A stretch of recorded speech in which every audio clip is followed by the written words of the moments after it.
দৌড়ায় বগুড়া যাইতে হবে না, অনেক চিকিৎসা সেবা এখানেই পাবেন।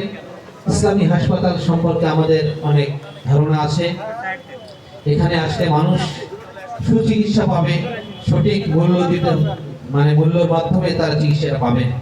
অযথা টেস্টের মূল্য বেশি, এ কিছু হবে না। বিভিন্ন জায়গায় আমি রাজশাহী, ঢাকায় দেখছি এবং বগুড়াতেও ইসলামী হাসপাতাল আছে, সেখানে আমি ব্যক্তিগতভাবে চিকিৎসাও নিয়েছিলাম। তো সেই দিক থেকে মানুষ একটা আস্থার জায়গা পেল আজকে থেকে, যেখানে আসলে মানুষ ঠকবেন না। আমি ব্যক্তিগতভাবে চিকিৎসা করালে যদি ঢাকা যেতে হয়, ইংলিশিলাই করাই, আমার কেন মনে হয় যে সেখানে অতিরিক্তটা নেন না বা ঠকবো না, এরকম একটা আস্থা।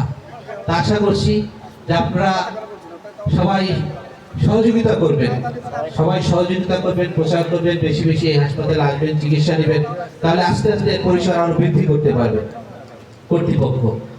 আপনারা যদি সহযোগিতা করেন, আস্তে আস্তে এটি আরো বড় আকার ধারণ করবে, আরো ভালো ভালো ডাক্তার আসবেন, তারপরে অনেক প্যাথোলজির যে যন্ত্রপাতি থাকে আস্তে আস্তে নিয়ে আসা যাবে।